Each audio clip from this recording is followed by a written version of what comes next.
All right, guys. So today we're going to talk about the Virginia rally that happened on the 20th. I know it's a little bit late, but has some technical difficulties. However, we're going to recap what happened at the rally.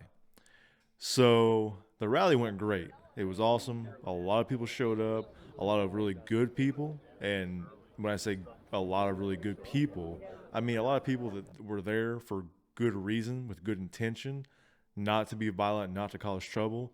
They were there to protest in the actual sense of the word protest by displaying signs, rallying, chanting, being there and supporting the message we were trying to convey, right?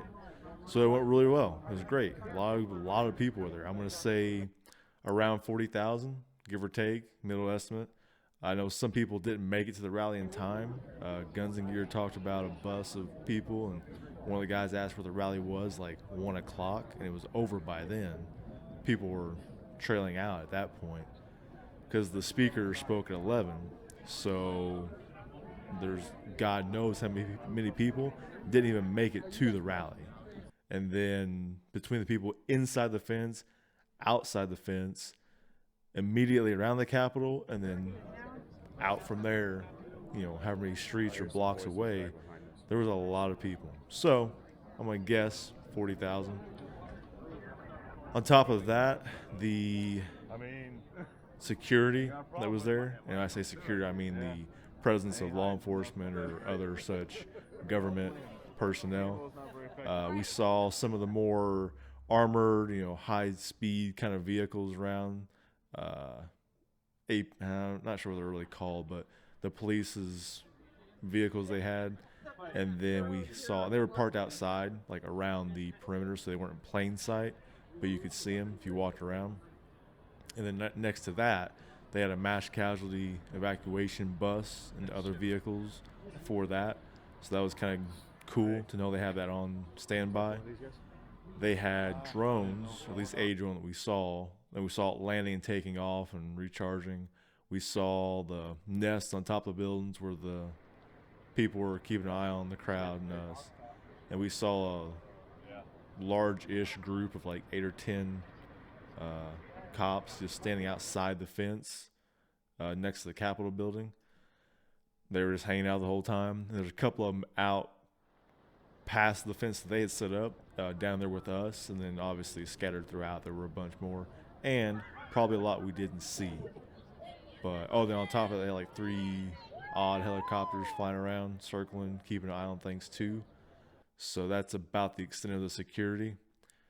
The only way you could get into the fence was around the far side, and you see that when we first came in, uh, people were going through there, and throughout the day, the amount of people inside the fence got bigger and bigger and bigger until you couldn't fit anybody else inside. Really, it was pretty packed. So that was good to see. That a lot of people were willing to go in unarmed, and if everybody outside wanted to go in, there's no way, not unless they wanted to rip the fence down. But even then, there was too many people to fit inside that space. So that was really good to see as well. We didn't get to hear the speaker from the VCDL because they spoke at 11 and they were inside the fence. And the speaker system they had, we could hear that they were speaking and we knew when to listen, but we couldn't hear what they were saying in detail. So we didn't really catch any of that, which was a little disappointing, is what it is. And there were so many people there that I didn't find personally any of the YouTubers like Iraq Veteran or Guns and Gear. Didn't see them anywhere. I know they were there, and I could have found them if I looked up where they were posted. But just walking around, I couldn't see them. There's that many people. And then beyond them, there are some other people there. Some people running for political positions. I don't know who they were exactly. You'll see them in some of the videos. I think one current, I don't know what his actual job is, but another politician was down there with us, uh, trying to talk to some of the people out there, probably make some people aware of who he is and why he's there and all that.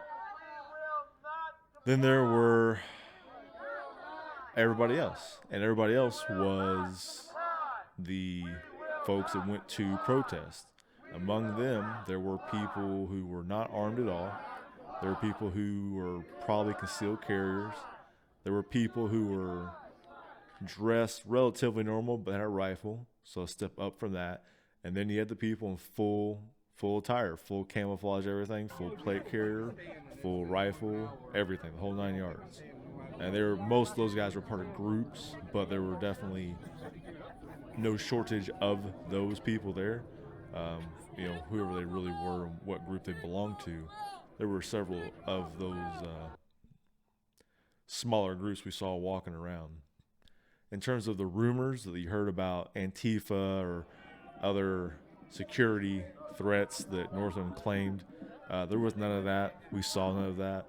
We saw a couple people here and there that looked like they may or may not have been belonging to something like Antifa, but they didn't give any outward impression that they were, and nobody was misbehaving at this rally. And I'll let you think about why they may or may not be. However, everybody was very respectful, very cordial. It was a good time. I'm glad it went the way it went. We did what we were there to do. We met force with Northam saying he is going to make this happen, and us saying we will not allow it and we will not comply with it. So right now, the ball's in his court and the legal side of Virginia and what they're pushing for. And now we're just going to see what happens. This is actually after this video is being made, after the Kentucky rally, which I didn't get a chance to go to. But if I can, I'm going to try and make some more rallies in the local area to me, because Virginia is about a 10-hour drive for me, being here in Indiana. So I'll see if I can make some more local ones. However, keep tuned in for that. All right, guys, that's all I got for you today. As always, take care, stay safe, and sharpen your skills. United States of America, and to the republic for which it stands,